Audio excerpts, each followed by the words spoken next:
ये हाँ, ये लो 657 रुपये और ये 60 पैसे। और हाँ, ये रसीदें लो जिनको देना है, हैं? और यहाँ दस्तखत करो।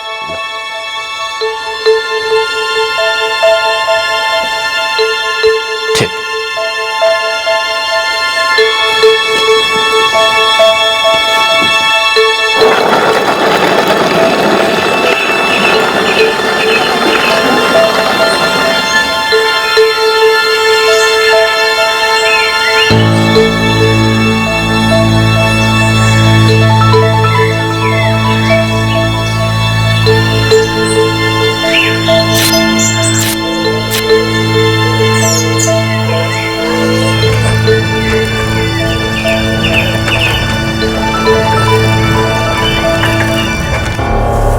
हमारे भैया हैं। कहाँ है वो शहर से बाहर गए हुए हैं। माफ करिएगा, ये मनी ऑर्डर हम सिर्फ उन्हीं को दे सकते हैं। जी हम कह तो रहे हैं कि हमारा बेटा है, आपको जो भी जानकारी चाहिए हम अभी ये दे देते हैं। माफ कीजिए चाचा जी, हम शशांक को ही पैसा दे सकते हैं, काहे कि मनी ऑर्डर उसी के नाम से आया है ना। अब ई का नाटक है, वो तो 1 महीने बाद आएगा ना। नाटक नहीं है चाचा जी, यही सरकारी नियम है।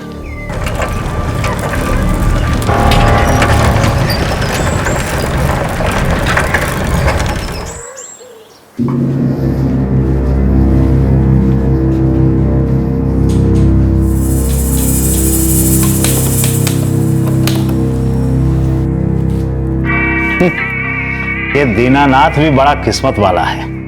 जिंदगी में इसने जरा भी पापड़ नहीं बेले और इसकी किस्मत तो देखो, बड़े आराम से इसे नौकरी मिल गई। सीधा पोस्टमैन बन बैठा है, जरा भी रगड़ाई नहीं हुई है, सीधा नीचे से ऊपर गया है। दीनानाथ, हम काम में व्यस्त हैं, पैसा रख दो, अभी बाद में गिन लेंगे। ये बाकी बचे हुए 4 रसीदें हैं और 357 रुपये 60 पैसा है। सब लोग में से केवल एक ही आदमी मिला जिसका 300 रुपये का मनी ऑर्डर आया था। आप एक बार गिन लीजिए। 2 दफा हम सुन चुके हैं तुम्हारी बात को, अब हमें कुछ काम करने दोगे कि नहीं? तुमने पैसे रख दिए, जाओ।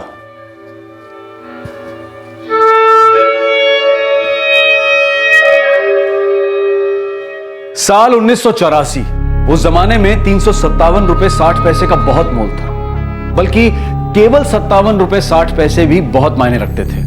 एक साधारण पोस्टमैन दीनानाथ शर्मा के लिए ये 57 रुपए 60 पैसे उनकी जिंदगी के 29 साल की इंसाफ की लड़ाई बन गई।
पोस्टमैन दीनानाथ शर्मा जी। तुम्हें हमारे साथ चलना होगा। क्या हो गया साहब? हमारे पास तुम्हारे नाम का वारंट है। वारंट? ऐसा क्या किया हमने? पैसे चुराए। कहाँ से पैसे चुराए हैं? डाकखाने से। चलो हमारे साथ। साहब कोई गलतफहमी हो गई है साहब, हमने कोई रुपए नहीं चुराए। तुम अपने आप चल रहे हो, ये उठाकर जीप में डालकर ले चले। साहब कुछ गड़बड़ हुई है साहब, कुछ गड़बड़ हुई है। सब कुछ गड़बड़ है। जबान बंद करो और पाँव चलाओ, चलो। साहब कहाँ ले जाओ? सुनिए तो साहब हमने कुछ नहीं किया साहब। क्या बैठो साहब।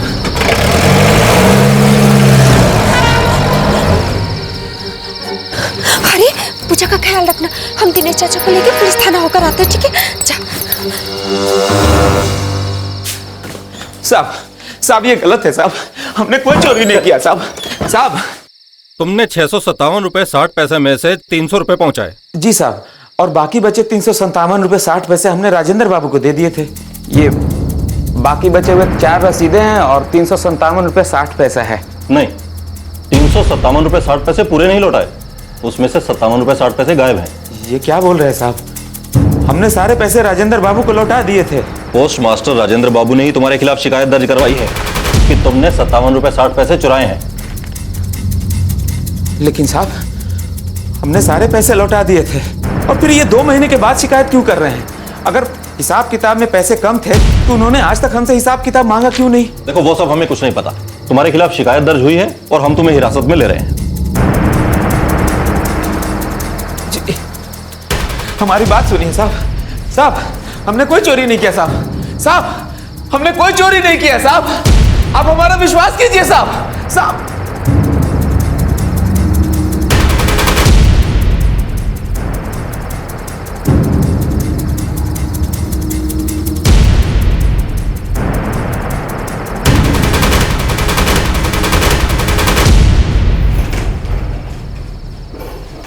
देखो, कुछ नहीं हो सकता।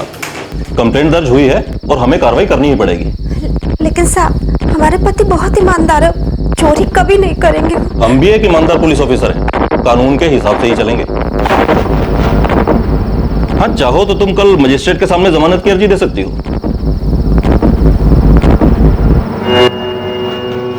देखो, शिकायतकर्ता पोस्ट मास्टर बुलर चौक डाकखाना श्री राजेंद्र सोमेश्वर। अपराध सरकारी खजाने से 57 रुपये 60 पैसे की चोरी। आईपीसी 409 की धारा सरकारी कर्मचारी द्वारा अमानत में खयानत, criminal breach of trust. Postman Dinanath Sharma को अगले दिन बेल मिल गई, लेकिन चार्जशीट तो दायर करनी ही थी क्योंकि एफआईआर दर्ज हो चुकी थी। उन पर चोरी का इल्जाम लगा था। फंसाया जा रहा है हमको यहाँ। सब हमसे चिढ़ते हैं। सबको लगता है जैसे ये नौकरी हमको मुफ्त में मिल गई है, बिना मेहनत किए। अरे हम मानते हैं कि बाबूजी अपनी नौकरी के दौरान गुजरे तो हमको ये काम मिला, लेकिन हम भी ये काम पूरी ईमानदारी और मेहनत से कर रहे हैं। उन लोगों को हमारे साथ ऐसा नहीं करना चाहिए था।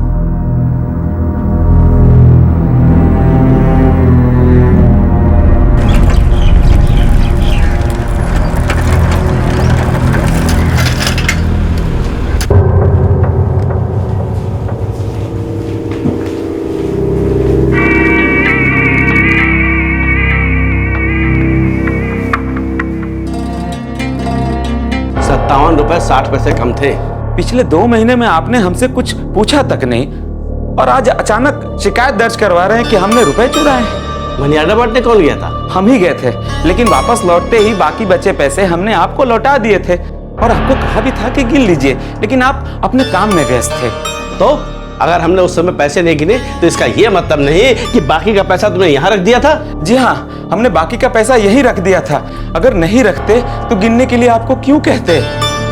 जीवन में कभी हमने एक फूटी कौड़ी नहीं चुराई है साहब, और आपने हमको चोर बना दिया। दीनानाथ, हम तुम्हारे मुंह नहीं लगना चाहते, तुम बहुत बहस करने लगे हो। एक बात कान खोलकर सुन लो, जब तक तुम्हारा ये पुलिस का केस खत्म नहीं हो जाता है तब तक तुम नौकरी पे वापस नहीं आ सकते हो, समझे? साहब, यही नौकरी हमारे लिए रोजी रोटी है साहब, इसी से हमारे परिवार का पेट चलता है। माफ करो, हम कुछ नहीं कर सकते, ये सरकारी नियम है। तुमने पैसे चुराए हैं, जब तक तुम बरी नहीं हो जाते हो तब तक नौकरी पे वापस नहीं आ सकते, तुम्हें निलंबित किया जाता है।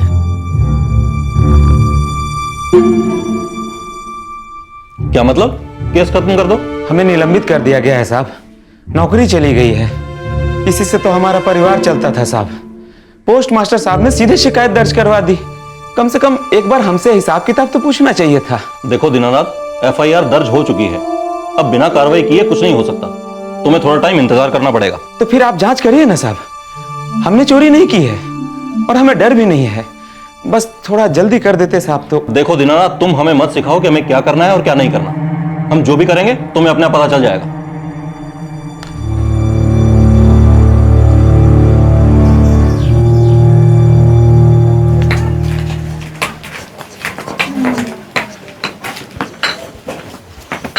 अब क्या करेंगे?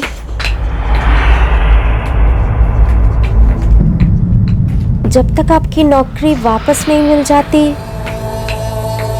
हम कोई काम कर लें बाहर। तुम क्या करोगी? किसी के घर का काम पकड़ लेते हैं, झाड़ू पोछा। क्या बक रही हो? बोल क्या रही हो? नहीं नहीं, हमें काम जल्दी ही वापस मिल जाएगा। वो लोग ऐसे ही हमको झूठा इल्जाम में फंसाकर निलंबित नहीं करा सकते।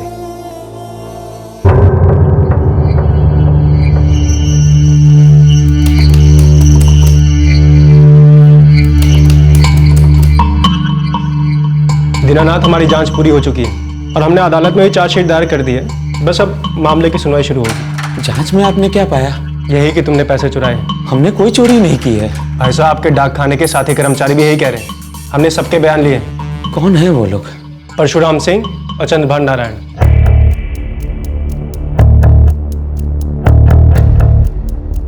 इसका मतलब हमें अदालत जाना पड़ेगा। कब? जब भी केस की सुनवाई होगी। कब होगी सुनवाई?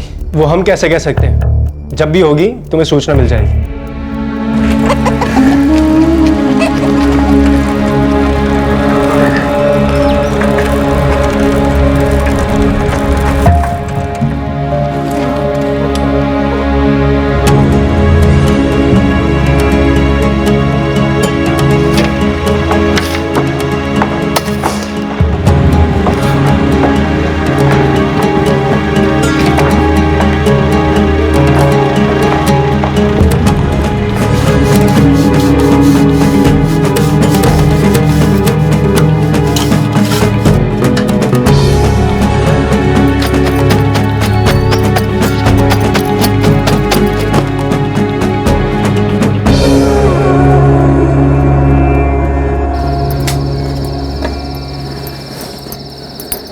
क्या बोले वो लोग? कब होगी केस की सुनवाई? बोल तो रहे हैं जल्दी ही होगी।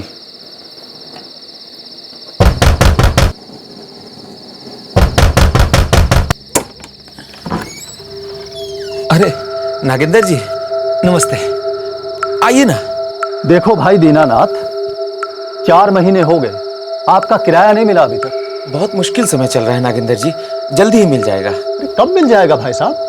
हमने कोई धर्मशाला थोड़ी खोल रखी है। बस थोड़ा सा समय और दे दीजिए, अदालत की सुनवाई होने वाली है, सब ठीक हो जाएगा। देखो भाई, कृपा करके हमारा घर 2 दिन के अंदर अंदर खाली कर दो। हमें नया किराएदार मिल गया, हमें माफ करो भाई। नागेंद्र जी, मेहरबानी कीजिए, ऐसा मत करिए। देखिए, हमारे लिए और मुश्किल मत खड़ी कीजिए। हमारा किराएदार 2 दिन में आने वाला है, तब तक आराम से हमारा ये घर 2 दिन में खाली कर दीजिए, समझे आप?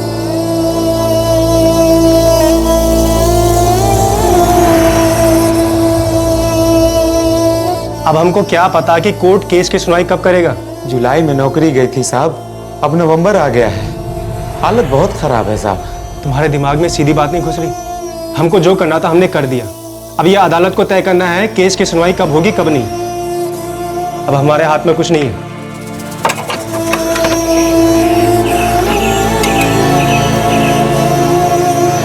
चलो नागेंद्र जी को चाबी दे देते हैं, फिर निकलते हैं। चलो बेटा।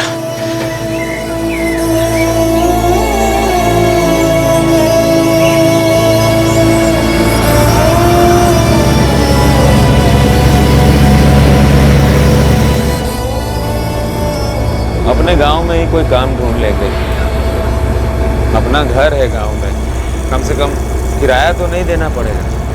खेत भी तो है। हाँ, कुछ नहीं होगा तो खेत को भी किराए पे चढ़ा देंगे। चलो देखते हैं।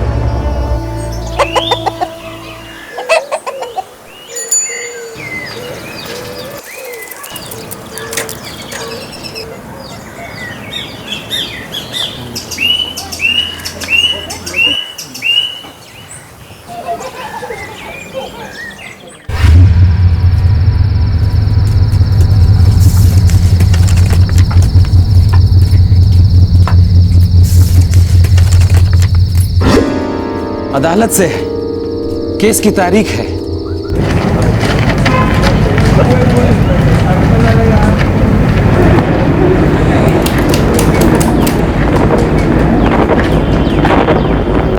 दीनानाथ, तुम पर 57 रुपया और 60 पैसा चुराने का आरोप है, क्या तुम्हें मंजूर है? नहीं साहब, हमने कोई चोरी नहीं किया है साहब, हम निर्दोष हैं। ठीक है, तुम्हारा कोई वकील है? नहीं साहब। तो वकील रखो। अगर तुम वकील नहीं रख पाए तो अदालत तुम्हें एक वकील मुहैया करवाएगी और केस की सुनवाई उसके बाद होगी। अगला केस। सुनिए सुनिए दीनानाथ जी, सुनिए, आपको वकील की जरूरत है ना? अब हम वकील हैं, आपका केस संभाल लेंगे। लेकिन हमने कोई चोरी नहीं की है वकील साहब। हाँ हाँ, हम ये साबित कर देंगे दीनानाथ जी। अब देखिए, अगर आप कोर्ट से वकील लेंगे ना तो वो सरकारी वकील होगा, और आप पर तो जो मुकदमा है वो भी सरकारी खजाने से पैसे चुराने का है, वो आपको नहीं जितवाएगा। तो इसीलिए तो कह रहे हैं, हम संभाल लेंगे आपका केस। हमको हमारी नौकरी वापस चाहिए। हाँ हाँ, मिल जाएगी नौकरी। अरे ये केस आप पक्का जीतोगे दीनानाथ जी, और अपनी तो फीस भी ज्यादा नहीं है। कितनी फीस है? बस यही है। और फिर शुरू हुई दीनानाथ शर्मा की हमारी न्याय व्यवस्था से जंग। 57 रुपए 60 पैसे की चोरी का एक केस साल 1985 में शुरू हुआ। सर, दोनों गवाह परशुराम सिंह और चंद्रभान नारायण सरकारी कर्मचारी हैं और काम की व्यस्तता के चलते आज वो पेश होने में असमर्थ हैं। शिकायत करता? सर, वो भी उस डाक खाने में पोस्ट मास्टर हैं, नहीं आए अब। मैं अगली तारीख देता हूँ, उसमें वो हाजिर रहने चाहिए। जी सर।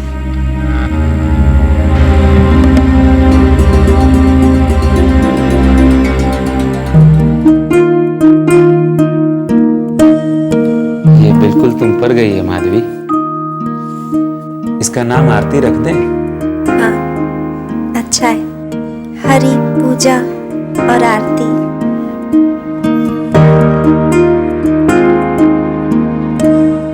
अब क्या करे दीनानाथ, अरे हर बार कोई गवाह पेश ही नहीं होता अदालत में और अगली तारीख मिल जाती है। लेकिन हमारी नौकरी वापस कब तक मिल जाएगी वकील साहब? तुम इस केस को पक्का जीतोगे दीनानाथ। अरे कोई माई का लाल तुम्हें हरा ही नहीं सकता, बस थोड़ा विश्वास रखो।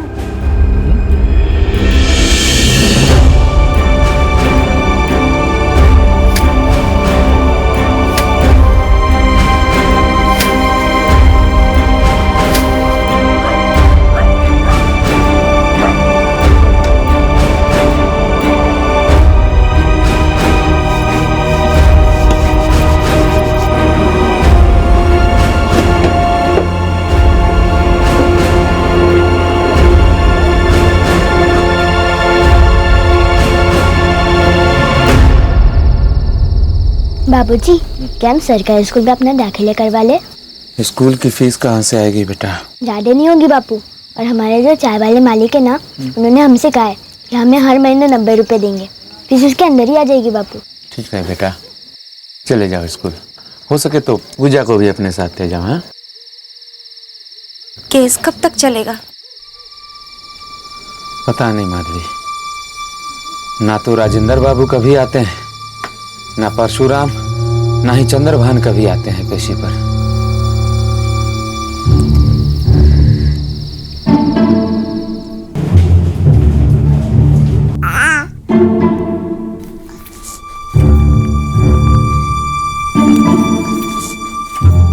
गोपाल नाम कैसा रहेगा?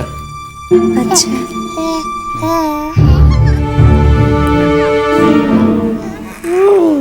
अब तुम ही बताओ हम क्या करें?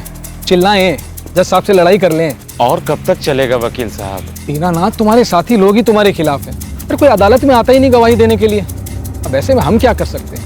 हाँ, हुआ भाई पूरा टाइम। वकील साहब, 2 साल हो गए और मामला वहीं का वहीं अटका पड़ा है। घर बार चलाना मुश्किल हो गया है। तुम्हारा बेटा कैसा है? ठीक है, लेकिन हम बहुत मुश्किल हालात से गुजर रहे हैं वकील साहब। सब ठीक हो जाएगा दीनानाथ, विश्वास रखो। हाँ,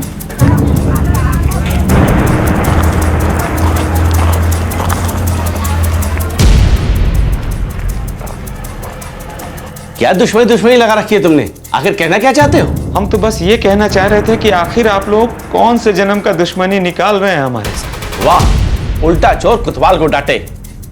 पैसे तुमने चुराए हैं और हमसे दुश्मनी की बात कर रहे हो? क्या चाहते हो तुम? हम सब लोग अपना काम धंधा छोड़ करके तुम्हारे सेवा में अदालत के चक्कर काटे?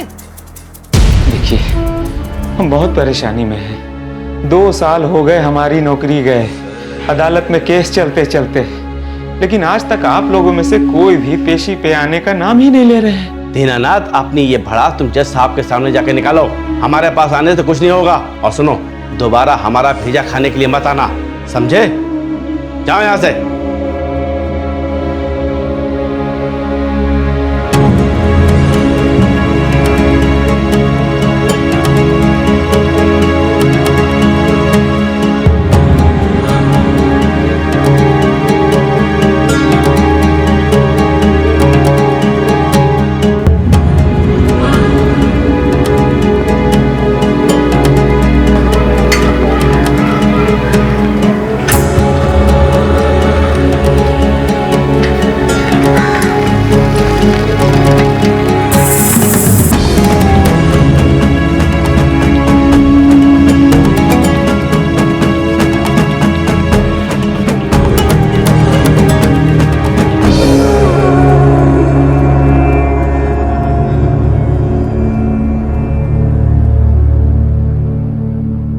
दीनानाथ, आपके बेटे गोपाल के लिए हम जो भी कर सकते थे हमने किया, लेकिन याद रखिए ये सरकारी अस्पताल है। क्या गोपाल की तबीयत अब भी ठीक नहीं हो पा रही है डॉक्टर साहब? 1 हफ्ते पहले हमने आपको बाहर से कुछ दवाएं लाने को कहा था, लेकिन आप समझ ही नहीं पा रहे कि वो कितनी जरूरी दवाएं हैं।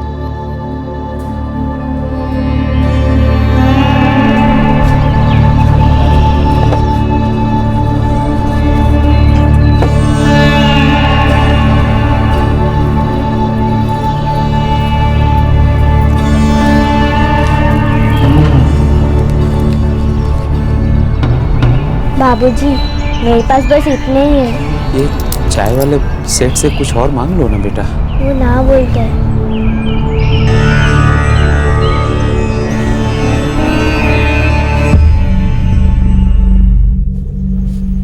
सभी दवाइयाँ लगभग 750 रुपये में मिलेंगी।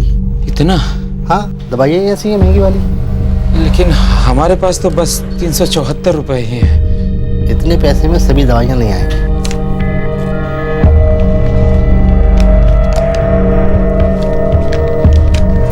साल 1991, 57 रुपए 60 पैसे की चोरी का मामला दर्ज हुए 7 साल बीत चुके थे और इस केस को अदालत में चलते हुए 6 साल गुजर गए। दीनानाथ और माधवी अपना एक और बच्चा खो चुके थे।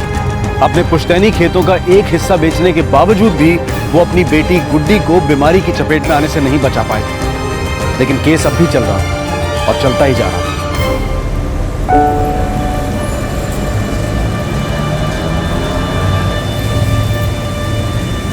हरी, ले लिया साहब? हाँ भैया ले लिया। चल आज तुमको हम शादी में कैमरा चलाना सिखा देते हैं, तुम खुद गुरु हो जाएगा कुछ दिन में।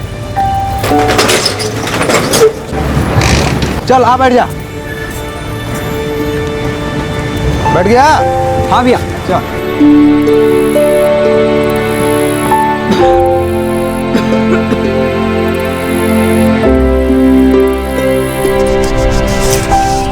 आरती। जी अम्मा। काम हो गया बेटा? हाँ माँ। जाके पूजा दीदी की मदद कर दो, उसका एक घर का काम खत्म हो गया होगा।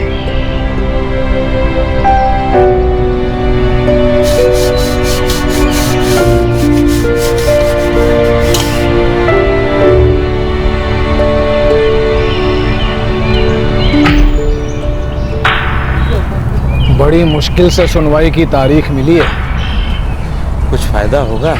जोड़ लगाएंगे, एड़ी चोटी का जोड़ लगाएंगे, विश्वास रखो दीनानाथ।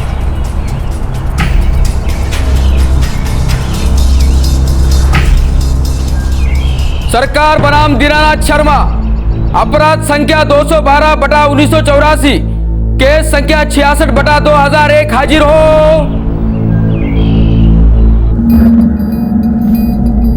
57 रुपए 60 पैसे चोरी का मामला। जी जज साहब, मेरे मुवक्किल पे ये जो 57 रुपए 60 पैसे की चोरी का इल्जाम लगाया गया है बेबुनियाद है। 57 रुपए 60 पैसे की चोरी? 1984?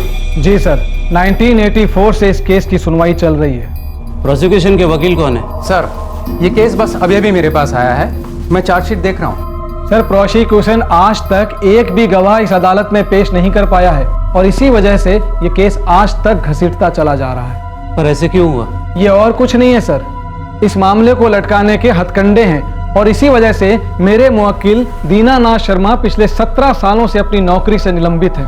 सर, मुझे इस केस को ठीक से पढ़ने समझने के लिए ज़रा वक्त चाहिए। मैं अदालत से एक और तारीख की विनती करता हूँ।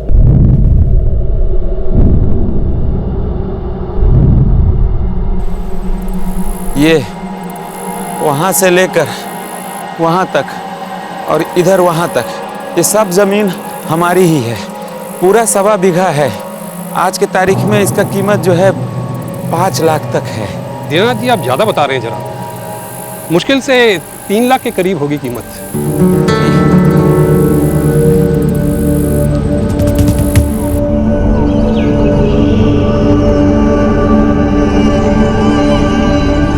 आओ बेटा, हम तुम्हारा ही इंतजार कर रहे थे। बैठो बैठो। क्या बात है बाबूजी? वो हमारे बाकी बचे हुए खेत के 3.5 लाख रुपए मिल रहे हैं। तुम्हें क्या लगता है, पूजा की शादी के लिए काफी रहेगा ना? आप जैसा ठीक समझे। वैसे लड़का अच्छा है बाबूजी, हमें तो ये शादी करा देनी चाहिए। हाँ, अब हमें ये कर ही देना चाहिए। नौकरी होती तो प्रोविडेंट फंड से उधार ले लेता, फिर ये पुश्तैनी जमीन बेचनी भी नहीं पड़ती, ना घर गिरवी रखना पड़ता, सब कुछ अच्छे से हो जाता। कोई बात नहीं बाबूजी, हम जैसे तैसे सब संभाल लेंगे। ये केस का तो और छोर ही पता नहीं चलता, पता नहीं कब तक चलेगा। और फिर पूजा की शादी के बाद तुम्हारी भी तो शादी करनी है।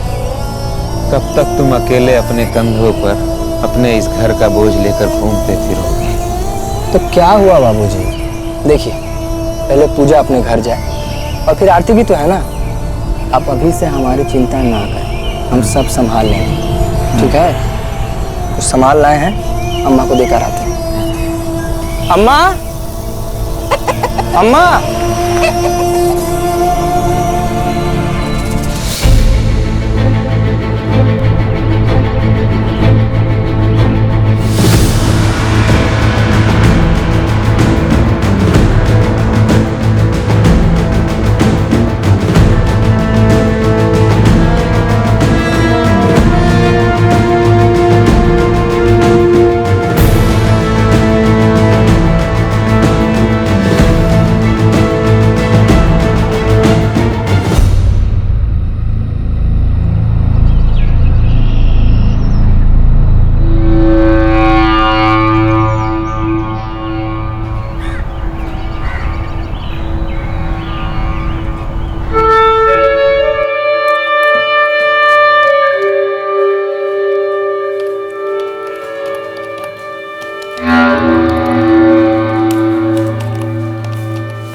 एक्सक्यूज मी, बाबा कहाँ जा रहे हैं आप? हम राजेंद्र बाबू से मिलने जा रहे थे। राजेंद्र बाबू? जी। पर वो तो रिटायर हो चुके हैं।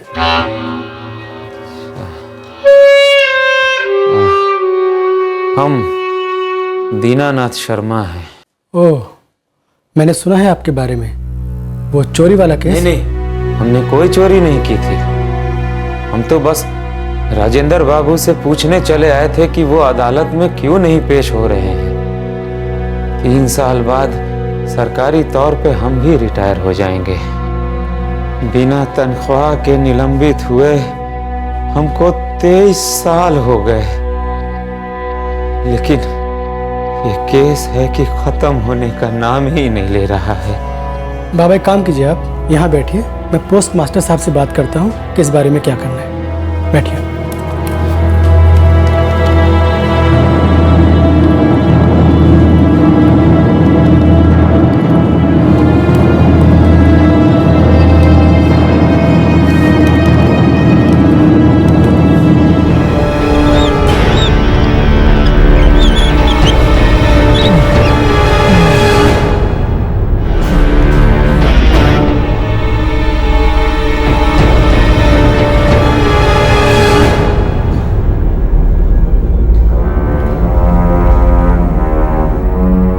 डॉक्टर साहब, कैसा है हमारा बेटा? अभी हालत स्थिर है। ये साधारण सीने का दर्द नहीं था, उसे हल्का दिल का दौरा पड़ा है। दिल का दौरा? हाँ, लगता है बहुत स्ट्रेस लेता है वो। तुझे आराम की जरूरत है। डॉक्टर साहब कह रहे थे कि तू चिंता बहुत करता है। कुछ नहीं बाबूजी, वो थोड़ा काम ज्यादा था ना, इसीलिए। आप लोग चिंता ना करें, है ना? ऐसे चिंता ना करें बेटा, तुम ही तो हो हमारे लिए आखिरी उम्मीद। बाबूजी हमको कुछ नहीं होगा। अच्छा ये बताइए, आप तारीख पे कोर्ट गए थे ना? कोर्ट? आप कोर्ट गए थे कि नहीं बाबूजी? नहीं गए थे। आप कोर्ट काहे नहीं गए बाबूजी?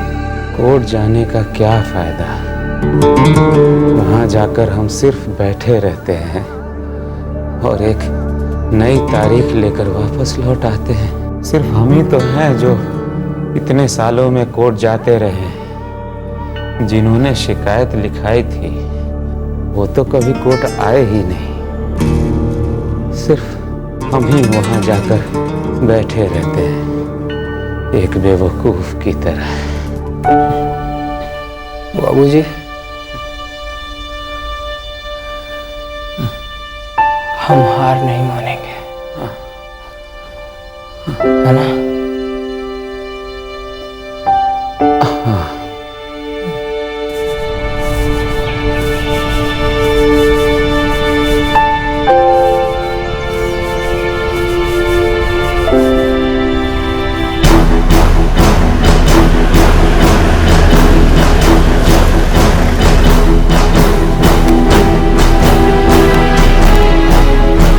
दीनानाथ जी,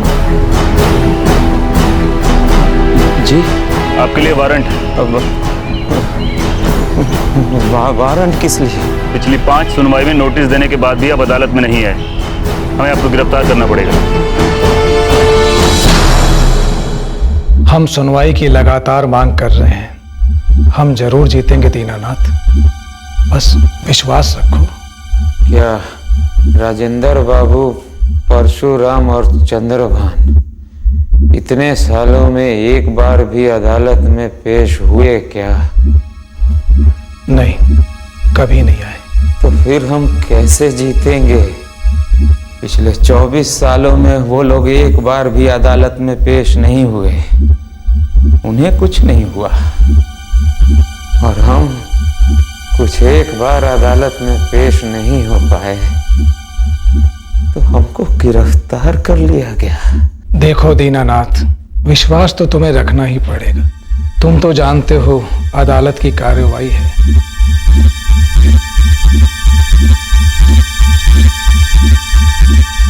दीनानाथ, दीनानाथ,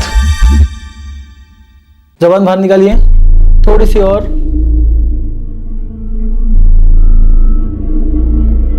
सांस लीजिए। डॉक्टर साहब सब ठीक है ना? ठीक तो है, लेकिन उनसे बात करते वक्त मुझे वो डिप्रेस्ड लगे। हाँ, आजकल वो ज्यादा बात भी नहीं करते हैं।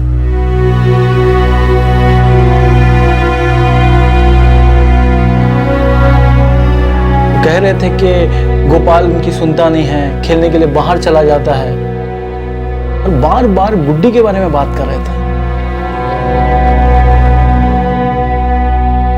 दरअसल डॉक्टर साहब, गोपाल हमारा छोटा भाई था और गुड्डी हमारी छोटी बहन।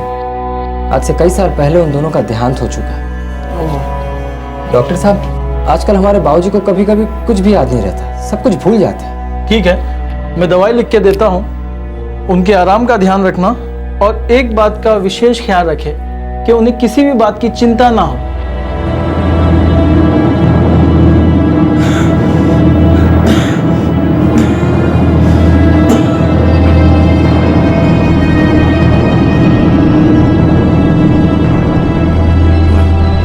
गोपाल, ए गोपाल, कहाँ है गोपाल? गोपाल कहाँ है? बैठिए, बैठिए। हाँ, गोपाल कहाँ है? काहे इधर उधर की बात सोच रहे हैं, आराम करिए ना। गोपाल को अच्छे से खाना खिलाया करो, उसकी तबीयत ठीक नहीं रहती आजकल। हाँ हम खिला देंगे, आप आराम करिए, चलिए। हाँ।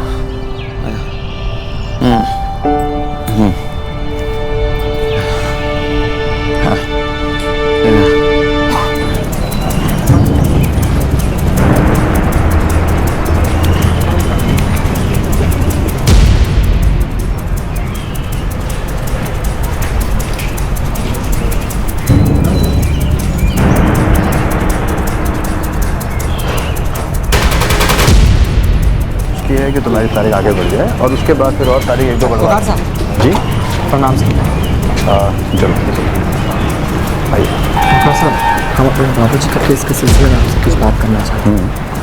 उनका नाम सुने हैं साहब आपका? मसला क्या? 57 रुपये 60 पैसे की चोरी, वो भी 1984 में। जी वकील साहब, और तभी से हमारे बाबूजी सस्पेंड हैं। अब तो ऑफिशियली रिटायर भी हो चुके हैं।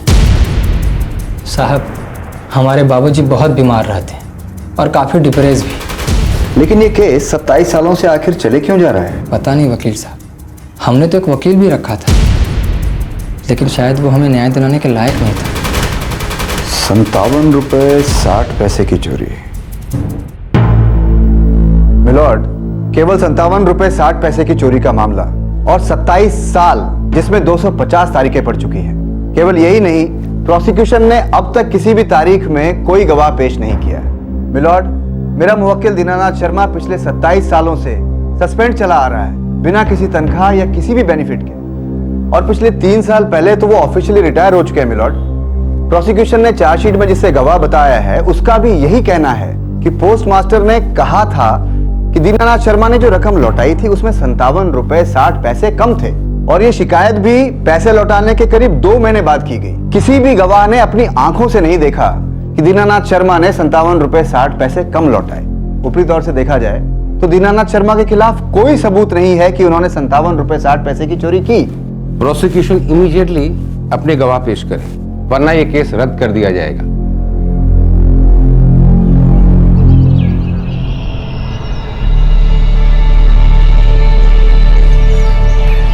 बाबूजी, हमने नया वकील कर लिया है, बहुत अच्छे वकील हैं वो। अब देखिएगा केस बहुत जल्दी निपट जाए, है ना?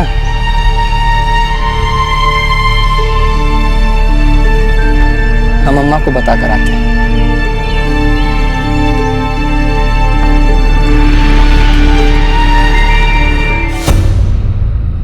अब तो हद हो चुकी है मिलॉर्ड। 29 साल गुजर चुके हैं, शिकायतकर्ता भी गुजर चुके हैं मिलॉर्ड। 1984 में लगाए गए आरोपों का एक भी सबूत नहीं है, सब बेबुनियाद है मिलॉर्ड। 300 तारीखें भी पड़ चुकी है। मेरा भी यही मानना है। दीनानाथ शर्मा के खिलाफ कोई सबूत नहीं मिलने के कारण उन्हें 57 रुपये 60 पैसे की चोरी का दोषी नहीं माना जा सकता है। यह केस सबूतों के अभाव के आधार पर रद्द किया जाता है। नेक्स्ट।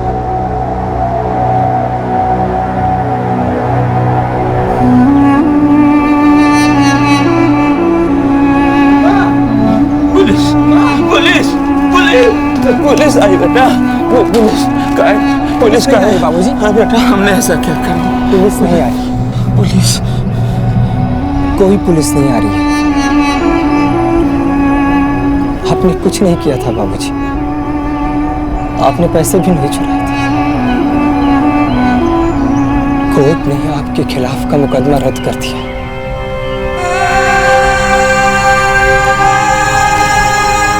केस खत्म हो गया बाबूजी। केस खत्म हो गया? हाँ बाबूजी। तो हमने रुपए नहीं चुराए थे ना बेटा? हमने कोई चोरी नहीं की थी। तो हमने कोई चोरी नहीं की थी, हमने कोई चोरी नहीं की थी। अरे बेटा,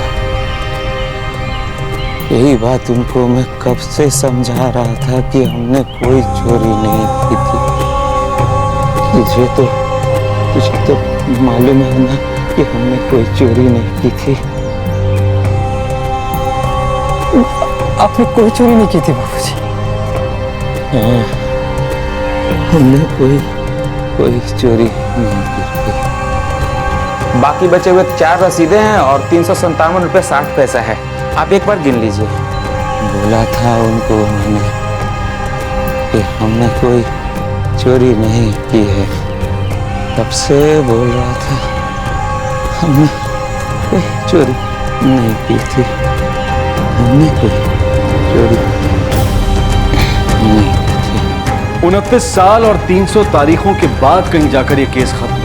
पोस्टमैन दीनानाथ शर्मा जब 36 साल के थे तब उन पर 57 रुपये 60 पैसे की चोरी का आरोप लगा था, और आज जब वो 65 साल के हो चुके हैं तो सबूतों के अभाव में ये केस खत्म हुआ है। दीनानाथ शर्मा का बेटा हरी इतने सालों तक उनके बिना तनख्वाह के रहने के मुआवजे के लिए कोर्ट जाने की सोच रहा है। उसकी मांग है कि इतने सालों की सैलरी और बेनिफिट्स उन्हें ब्याज सहित मिले, और हम उम्मीद करते हैं कि इस मुआवजे का हक मिलने में उन्हें और 29 साल न लग जाए। करोड़ों के घोटाले और हजारों करोड़ों के स्कैम्स की जांच सालों तक चलती रहती है। कुछ केसेस जो कि अंजाम तक पहुंचते हैं उनमें आरोपी को कुछ सालों की सजा होती है और एक राई के दाने जितनी पेनल्टी लगती है, जो कि घोटाले की रकम के सामने कुछ भी नहीं होती। कभी भी आरोपी से घोटाले में गुम हुई रकम की रिकवरी का कोई फैसला नहीं सुनाया जाता, और सिर्फ 57 रुपए 60 पैसे की चोरी के आरोप में एक आदमी को 29 साल तक इंसाफ के दरवाजे पर ठोकरें खानी पड़ती है। उसे उसकी नौकरी से सस्पेंड कर दिया जाता है और उसे सैलरी और नौकरी के साथ जुड़े बेनिफिट्स के बिना ही रहना पड़ता है। अपने इंसाफ की इस लड़ाई में जैसे तैसे घर परिवार को चलाने की जद्दोजहद में वो बीमारी की वजह से अपने 2 बच्चों को भी खो बैठता है। अपने बच्चों की शादी के लिए अपना आखिरी सहारा अपनी जमीन तक बेच देता है। भारत की कई अदालतों में 1 साल से ज्यादा के पेंडिंग केसेस हजारों की संख्या में है, और कहीं कहीं तो ये संख्या लाखों में है। ऐसे में अगर लोग ये कहते हैं कि हमारी व्यवस्था में पूरी तरह से सफाई और बदलाव की जरूरत है, तो इसमें गलत क्या है? हमारे आज के एपिसोड की दूसरी कहानी।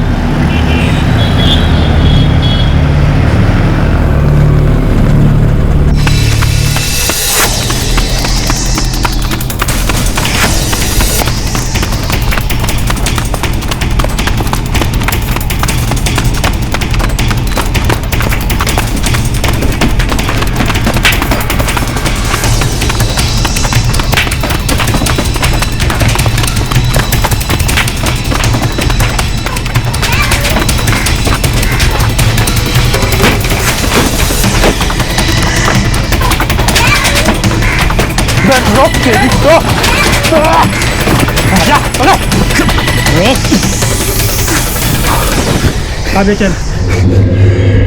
साहब जाने दो साहब, इस बार छोड़ दो, दोबारा ऐसा नहीं करूंगा। हाँ हाँ, तू थोड़ी ना चोरी करेगा, तू तो बड़ा संत महात्मा है। चल चल।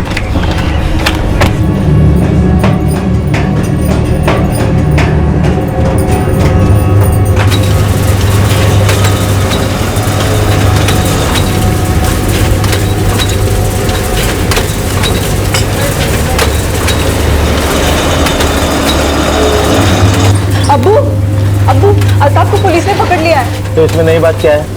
ये पहली बार थोड़ी ना हुआ है, हा?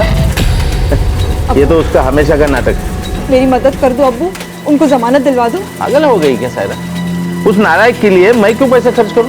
अब्बू शोहर है वो मेरे। नहीं सायरा, उससे शादी करके तूने पहली गलती की है, अब उसकी मदद करके दोबारा गलती मत कर। वो कभी बदलने वाला नहीं है।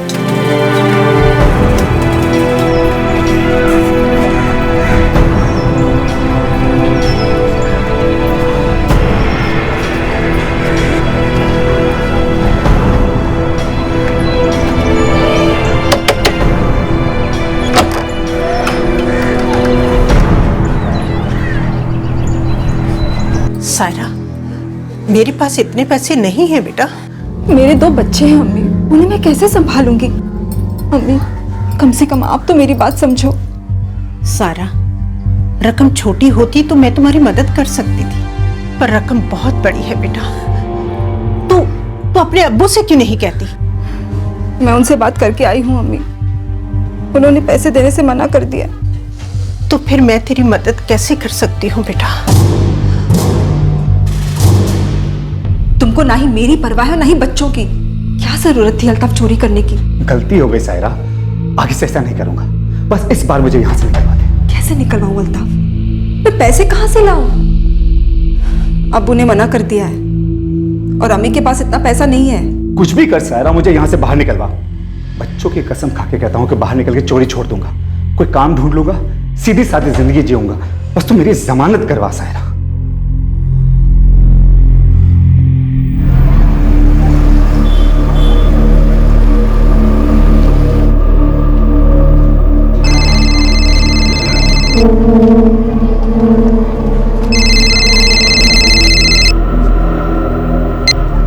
हेलो। सारा, रात 10 बजे आ जाओगी ना? हाँ। कहाँ आना है? होटल गीतांजलि में। ठीक है।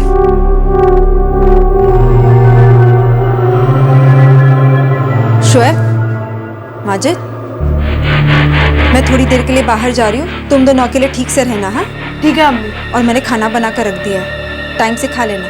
जी अम्मी।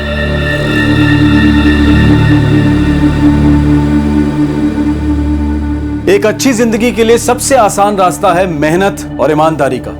हालात मुश्किल हो तो भी गलत रास्ते से कमाया गया पैसा अपने साथ मुश्किलें ही लेकर आता है, और कई बार ये मुश्किलें इतनी बड़ी हो जाती हैं कि अपने साथ कई लोगों की जिंदगियां तहस नहस कर जाती हैं।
मुकुंद भाऊ। हाँ।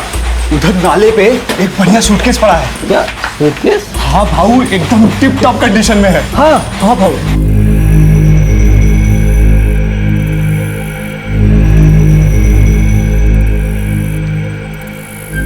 उठा लेते हैं, हो सकता है इसमें कुछ कीमती सामान हो। हाँ भाऊ।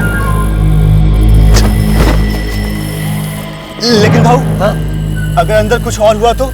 मतलब? मेरा मतलब अगर अंदर बम हुआ तो? देखते हैं। हाँ भाऊ। पुरुषोत्तम, इस पर तो खून लगा हुआ।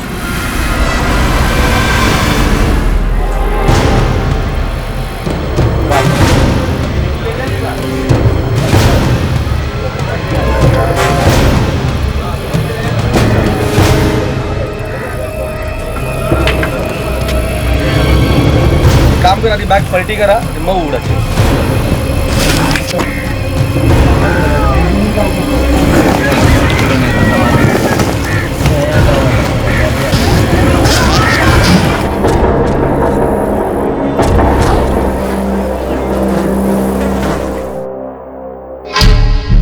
खून में अल्कोहल के ट्रेसेस मिले हैं। मौत कितने बजे हुई होगी? करीबन 18 या 20 घंटे पहले। मतलब कल 20 अक्टूबर संडे को सुबह 10 से 12 के बीच ये खून हुआ होगा। जी हाँ, मरने वाला मुसलमान है, खतना हुआ है इसका।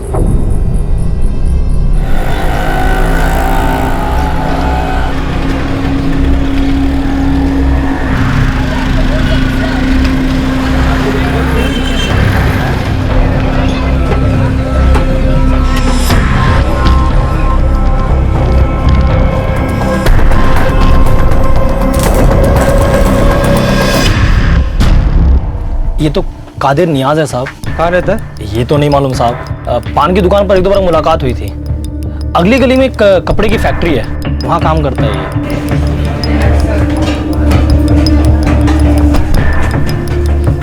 या अल्लाह, मैं वही सोच रहा था कि आज कादिर भाई काम पे आए क्यों नहीं। इनका घर कहाँ है? यही पीछे की चाली में, गोली नंबर 45।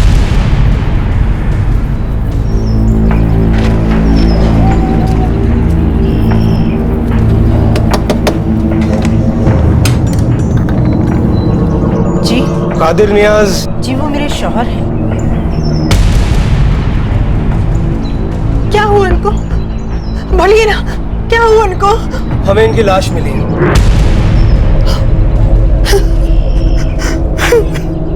पोस्टमार्टम रिपोर्ट के हिसाब से कादिर की मौत कल सुबह या दोपहर को हुई है। हमें लाश आज सुबह मिली। आपने पता लगाने की कोशिश नहीं की? आपका पति कल से घर पर नहीं आया, कहाँ गया होगा वो? साहब मैंने फोन किया था सुबह उनको, लेकिन उनका फोन बंद आ रहा था। सुबह? आपका पति कल से गायब है और आपने आज सुबह फोन किया था? कई बार वो बिना बताए अपनी अम्मी के घर चले जाते थे, रात भर वहीं रुकते थे और अगले दिन लौट आते थे। उनका नंबर क्या है? 444-678-778। कादिर की अम्मी रहती कहाँ है? हमारे घर से 2 गली छोड़कर तीसरी गली में। ये लोग कौन है? ये अल्ताफ है और ये उसके 2 बच्चे, शोएब और माजिद। ये अल्ताफ कौन है? अल्ताफ मेरी बेटी सारा का शौहर है। सारा उसकी दूसरी बीवी है। शोएब और माजिद अल्ताफ की पहली बीवी के बच्चे हैं। आपकी बेटी मतलब कादिर की बेटी? नहीं साहब, सारा मेरे पहले शौहर की बेटी है। वो गुजर गए। उसके बाद मैंने कादिर नियाज से दोबारा निकाह कर लिया। ये फोटो हमें उसी सूटकेस से मिला था जिसमें कादिर की लाश मिली थी।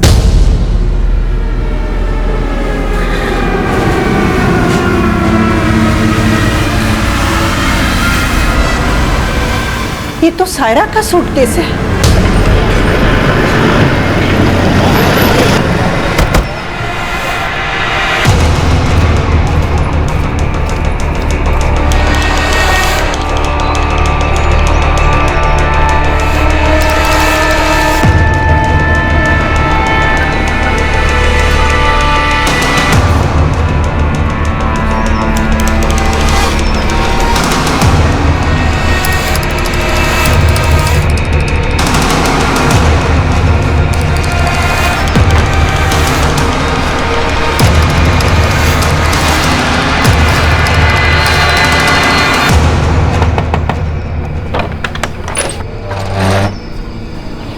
जी कादिर नियाज आपके बेटे हैं? जी हाँ। सायरा को मैंने 3 दिन पहले कहीं जाते देखा था। अल्ताफ के 2 बच्चे हैं, शोएब और माजिद, वो कहाँ हैं? वो तो नहीं पता साहब, लेकिन हाँ आप शाजिया से पूछ सकते हैं। वो अल्ताफ की बहन है, यही अगली गली में ही रहती है। खोली नंबर क्या है? कादिर कल रात में घर में नहीं आया। क्या बात है, आप उसके बारे में क्यों पूछ रहे हैं? किसी ने उनका खून कर दिया है। हमें उनकी लाश मिली।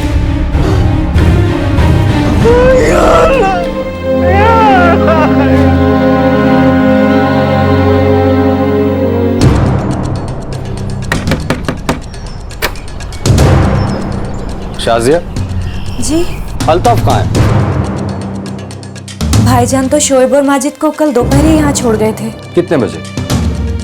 शोएब, अब्बू तुम लोगों को यहाँ कितने बजे छोड़ के गए थे? 1:30 बजे। बेटा तुम्हारे अब्बू कहाँ हैं? नहीं पता। बेटा तुम्हें पता है? तुम्हारी अम्मी कहाँ है? हमें नहीं पता। सायरा कहाँ है? नहीं मालूम साहब। मुझे अल्ताफ का मोबाइल नंबर चाहिए। 1 मिनट।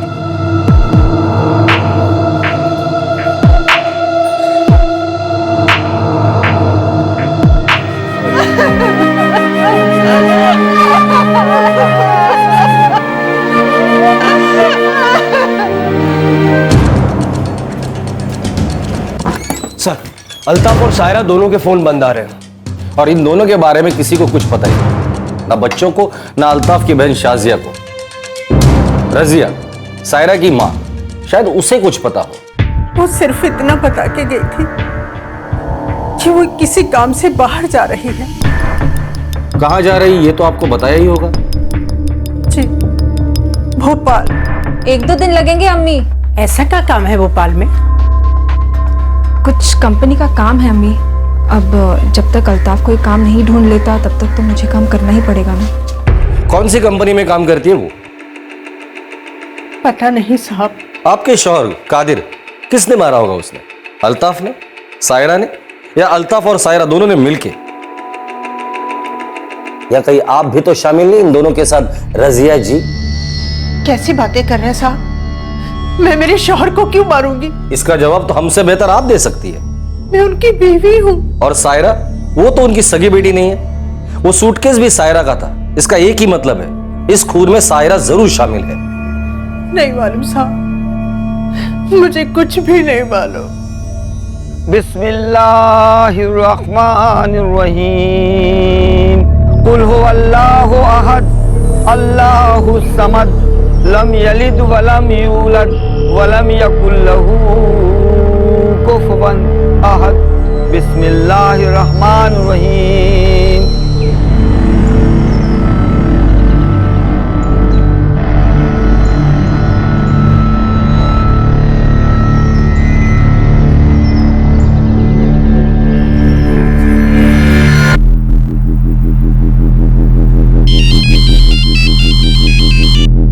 हाँ इस्माइल साहब, अल्ताफ एक हिस्ट्री शीटर है साहब।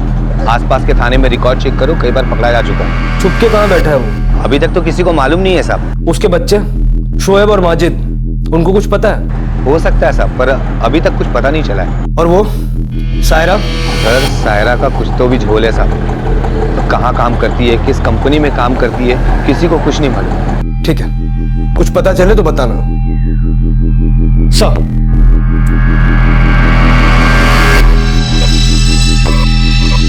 ये अल्ताफ कई बार चेन स्नैचिंग के मामले में पकड़ा गया है।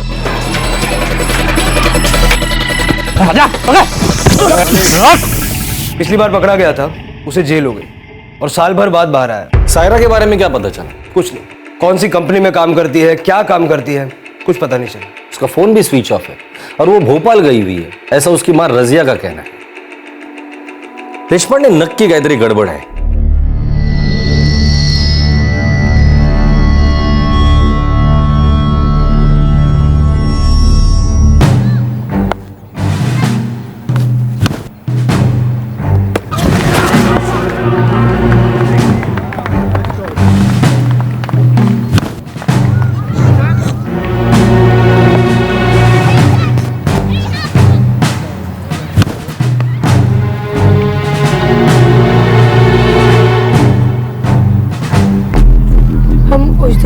खेल रहे थे। फिर तुम्हारे अब्बू ने तुम दोनों को तुम्हारी बुआ के घर छोड़ा?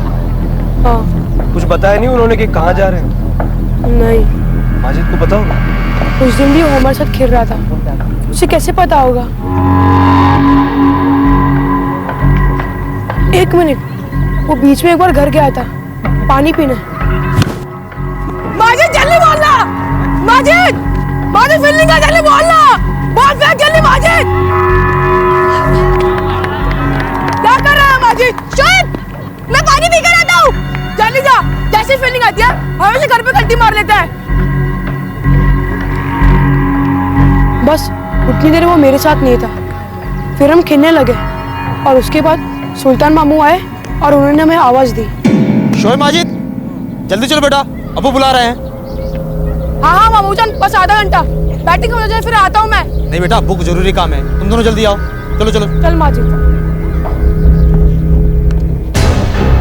ये सुल्तान कौन है?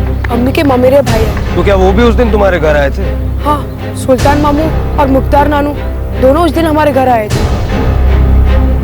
मुख्तार नानू? ये कौन? अम्मी के मामू।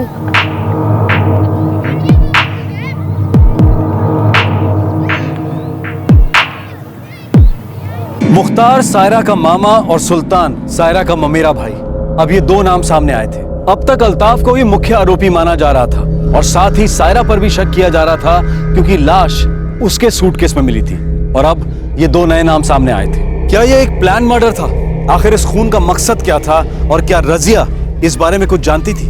मुख्तार मेरा चचेरा भाई है और सुल्तान उसका बेटा है। वो गांव से आए थे। वो दोनों 20 अक्टूबर को अल्ताफ और सायरा के घर पर थे। ये दोनों अल्ताफ के घर में क्या कर रहे थे?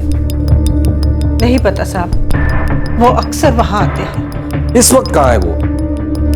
मालूम नहीं साहब। आपके शौहर इतवार की सुबह कहाँ थे ये आपको पता नहीं। आपकी बेटी कहाँ काम करती है ये आपको पता नहीं, जिसका अभी तक पता नहीं चला। आपका दामाद अल्ताफ वो कहाँ है ये आपको पता नहीं। आपका भाई मुख्तार और उसका बेटा सुल्तान कहाँ है ये आपको पता नहीं। आपको तो कुछ पता ही नहीं है। सच में आपको कुछ पता नहीं या सच छुपा रही है हमसे रजिया जी? मैं कुछ नहीं छुपा रही हूँ साहब, मुझे सच में नहीं मालूम है। मुख्तार और सुल्तान 16 तारीख को हमारे घर आए थे। मेरे शौहर कादिर को उनका यहाँ आना पसंद नहीं था, वो उनको पसंद ही नहीं करते थे। उन्होंने उन दोनों को जाने के लिए कह दिया था। तुम लोग गांव से यहाँ आते ही क्यों हो? काम धाम तो कोई करते नहीं, बस यहाँ आ जाते हो मुफ्त की रोटियां तोड़ने। कैसी बात कर रहे हो कादिर भाईजान? रजिया हमारी बहन है। पर ये घर मेरी कमाई से चलता है, तुम्हारी बहन की कमाई से नहीं, समझे? कैसी बातें करते हैं आप? भाईजान 2-4 दिन रुककर चले जाएंगे। नहीं, ये दोनों आज ही यहाँ से जाएंगे।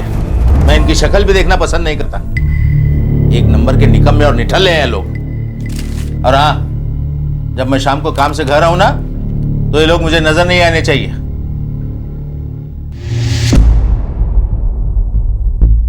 मुख्तार और सुल्तान चले गए।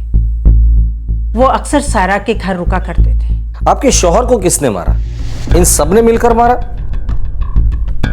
क्या आप जानती थी कि ये लोग ऐसा कुछ करने वाले हैं? खुदा कसम साहब, मैं कुछ नहीं जानती, मुझे कुछ नहीं मालूम। सर, कादिर के मोबाइल पे आखिरी कॉल 20 अक्टूबर को सुबह 9:30 बजे आया था। कहां से? पासी के किसी पीसीओ से। पीसीओ से? देशपांडे, ये प्लान मर्डर है। अल्ताफ के कॉल रिकॉर्ड्स आ गए? कल तक आ जाएंगे। मुझे पूरा यकीन है वो लड़का माजिद, वो कुछ ना कुछ तो जानता है। उसके चेहरे पर साफ दिखाई दे रहा था वो डरा हुआ है। उसने कुछ ना कुछ तो देखा जरूर है।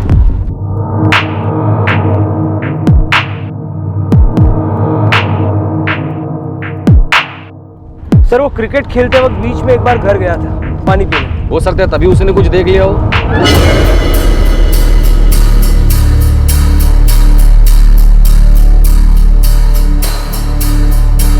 बेटा माजिद, देखो मुझे पता है कि तुम कुछ जानते हो। क्या देखा था तुमने? सच सच बता दो। देखो बेटा, तुमने तो कुछ गलत नहीं किया है ना, तो फिर मुझसे डरने की क्या जरूरत है ना? बता दो बेटा, क्या देखा था तुमने?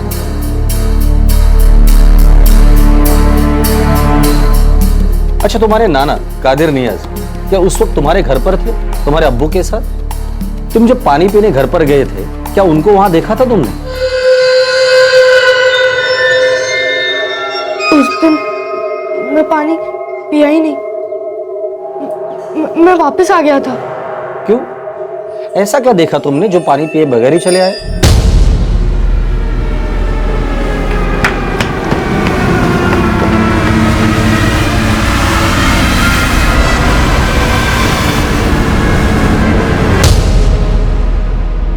डरो नहीं बेटा, बता दो क्या देखा था तुमने?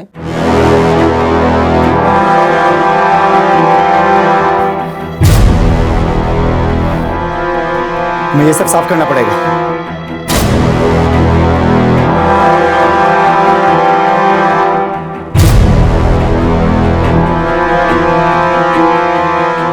देखो बेटा, तुम्हारी कोई गलती नहीं है, तुमने तो सिर्फ सच बताया है ना? देखिए बच्चा बहुत डरा हुआ है, ख्याल रखिए उसका।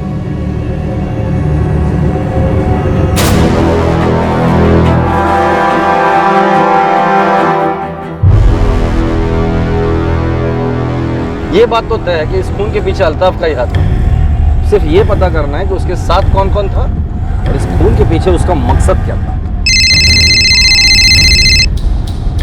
हेलो, हाँ ठीक है सर। सायरा भोपाल से वापस आ चुकी है, वो पुलिस स्टेशन में है।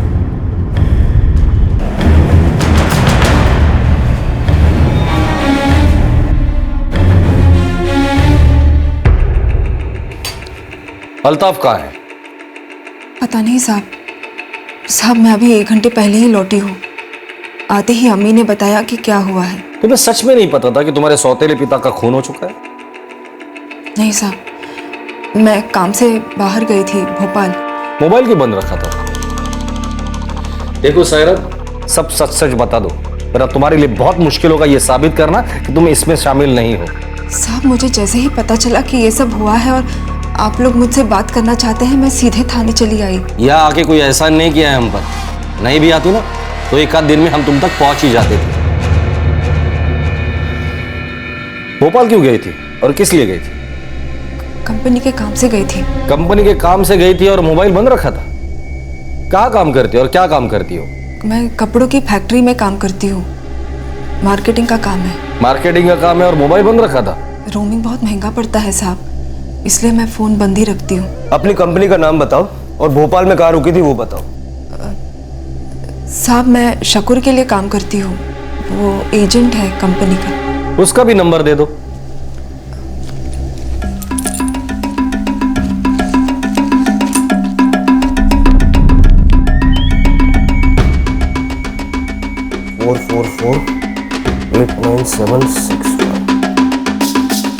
भोपाल में कहाँ रुकी थी?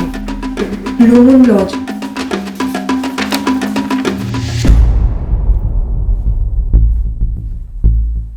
अल्ताफ कहाँ है? मुझे नहीं पता साहब। एक बात तो तय है कि तुम्हारे पति अल्ताफ ने तुम्हारे सौतेले पिता कादिर नियाज का खून किया है, और मुझे यह भी पता है तुम्हें इन सब की जानकारी थी। नहीं साहब, मेरे अब्बू ने अल्ताफ से कुछ 18,000 रुपए उधार लिए थे और वो वापस नहीं लौटा रहे थे। बस इसी बात को लेकर दोनों में झगड़ा था। लेकिन साहब अल्ताफ अब्बू को मार डालेंगे ऐसा नहीं हो सकता साहब। सर शकूर का फोन स्विच ऑफ आ रहा है और ये वाकई ब्लू मून लॉज में रुकी थी। ये शकूर रहता कहाँ है? पता नहीं साहब। तुम्हें लगता है तुम्हारी इस बात पे मैं यकीन कर लूंगा? साहब मुझे सच में पता नहीं है। शकूर के साथ काम करती हो, रहता का पता नहीं तुम्हें? ठीक है, अभी जा सकती हो तुम, लेकिन दोबारा जरूरत पड़ेगी तो पुलिस स्टेशन आना पड़ेगा।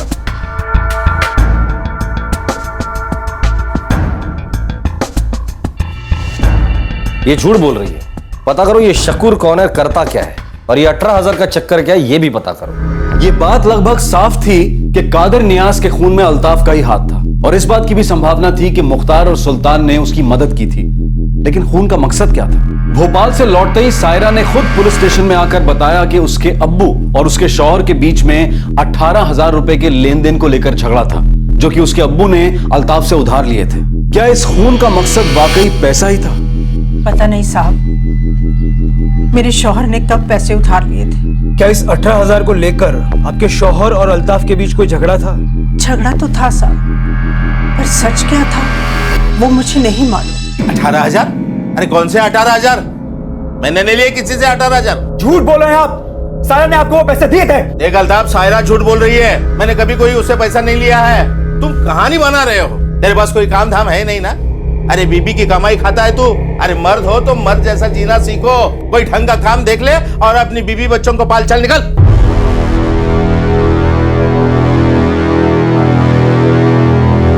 आपके शौहर ने सायरा से पैसे उधार लिए थे? पता नहीं साहब, अल्ताफ ने तो ऐसा ही बोला था। तुमने कहा था कि तुम्हारे अब्बू ने तुम्हारे शौहर से 18,000 रुपए उधार लिए थे। नहीं, वो उन्होंने वो पैसे मुझसे लिए थे। सब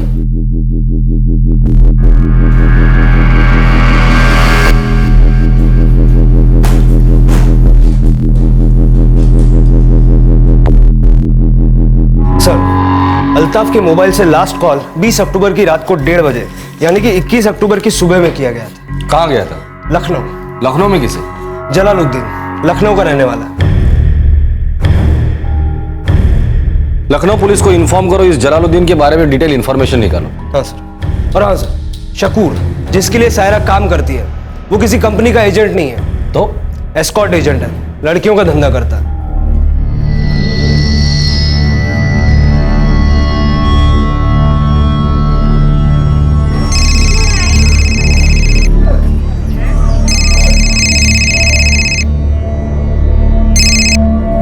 हेलो जी, जलालुद्दीन? जलालुद्दीन लखनऊ का रहने वाला है। कौन है वो? जी वो हमारे मामू हैं। हमारी नजर है तुम पे, उनको खबर देने की गलती मत करना।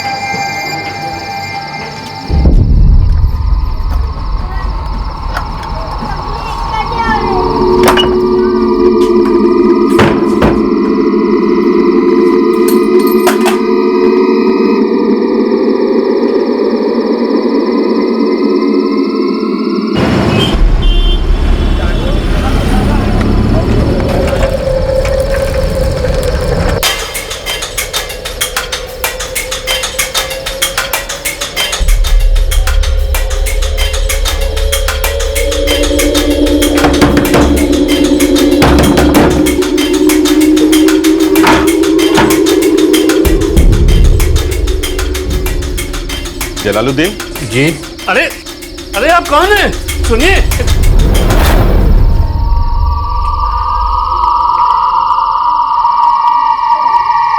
चले।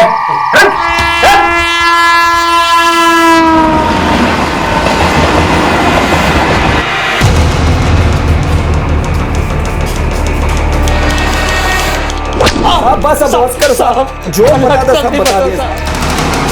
अल्ताफ और सुल्तान की बहुत धुलाई की, लेकिन उनको नहीं पता कि मुख्तार कहाँ है। वो कह रहे कि मुख्तार लखनऊ से 2 दिन पहले ही निकल गया। मुख्तार के गांव के पुलिस को इन्फॉर्म कर दो और उसके खिलाफ लुकआउट नोटिस जारी करो। अल्ताफ और सुल्तान अब पुलिस की हिरासत में थे। 20 अक्टूबर को आखिर हुआ क्या था? वो कौन था जिसने कादिर नियाज को मारा था और फिर लाश को सूटकेस में बंद करके नाले के पास फेंक दिया था? आखिर ये खून क्यों किया गया था?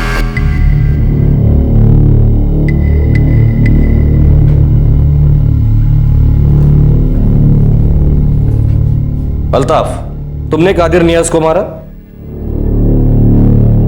तुमने उसे इसलिए मारा क्योंकि वो तुम्हारे 18,000 रुपए नहीं लौटा रहा था, या फिर इसलिए तुम्हारी बीवी जो काम कर रही थी उसके लिए तुम्हारा कादिर पे गुस्सा था?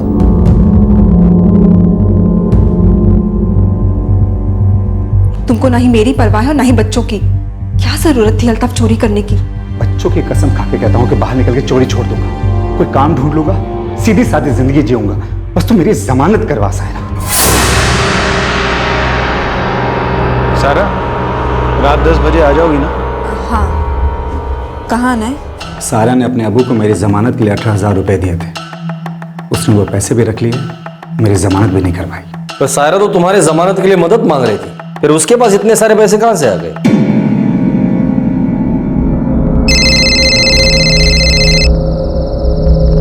ठीक है, मैं आती हूँ।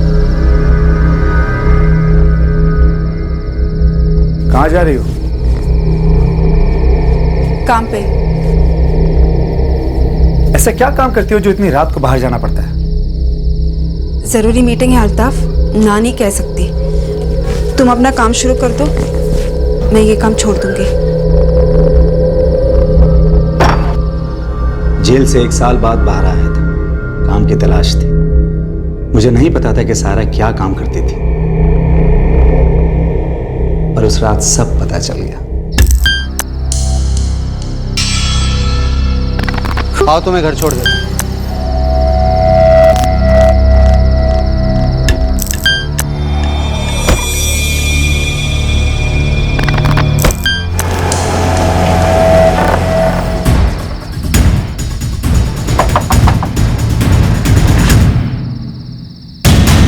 कहाँ थे तुम?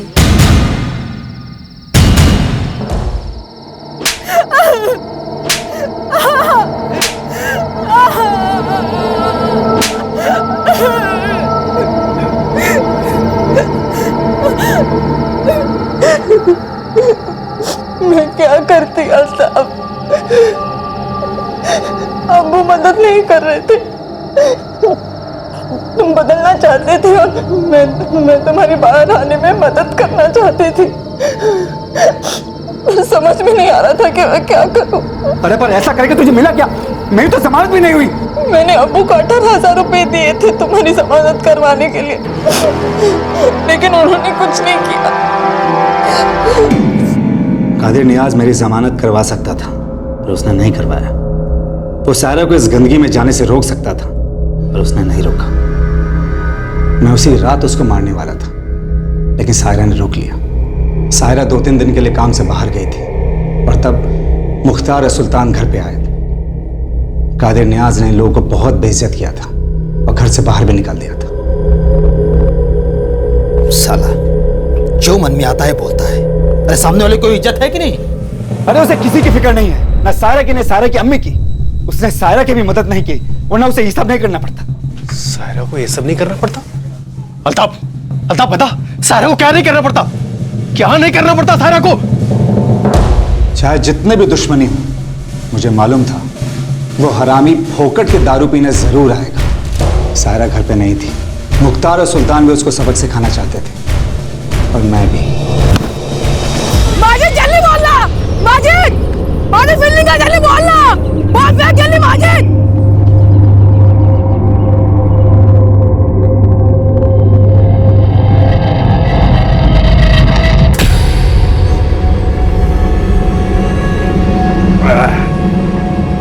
ये रे अल्ताफ, कहाँ से ले? हट से एकदम ताजी है। और लो ना अबू। नहीं।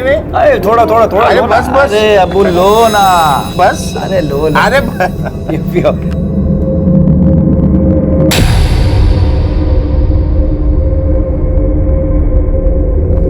अरे अबू और लो ना।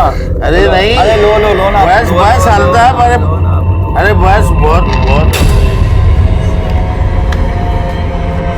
बहुत मजा आया, बहुत मजा।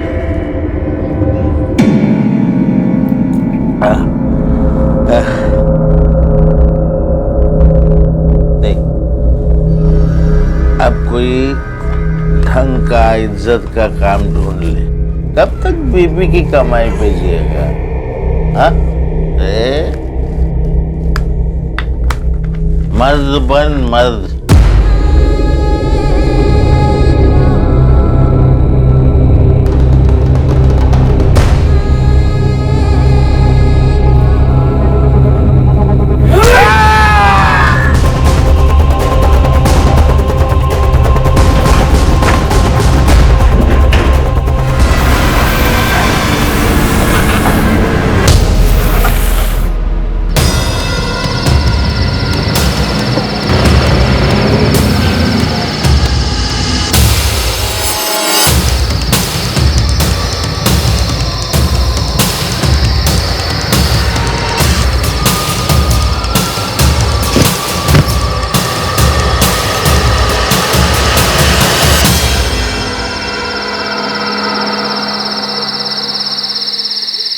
मैं झूठ बोलकर अपने दोस्त से रिक्शा लाया था, सूटकेस उधर नाले में फेंकने के लिए।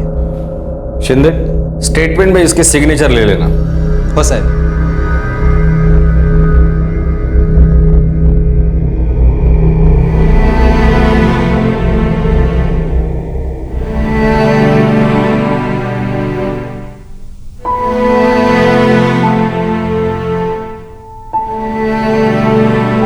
पता नहीं बेटा तुम्हारे अब्बू कब तक आएंगे, पर तुम्हारी अम्मी है ना, वो तुम्हें घर ले जाएंगी।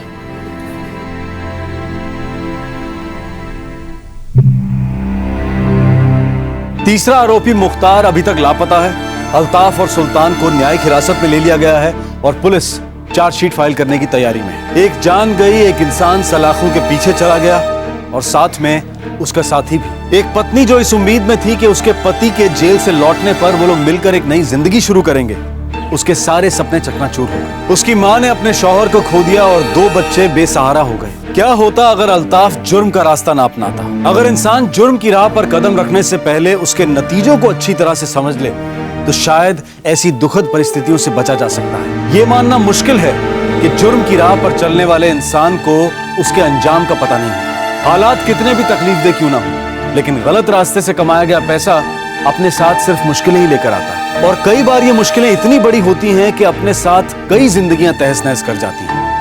आपसे फिर मुलाकात होगी क्राइम पेट्रोल दस्तक में एक और नए केस के साथ। तब तक अपना ख्याल रखें, सुरक्षित रहें और याद रखें, क्राइम नेवर पेस। जय हिंद। इस तरह के और भी एपिसोड देखने के लिए हमारे चैनल को सब्सक्राइब करें और बेल आइकन दबाना ना भूलें।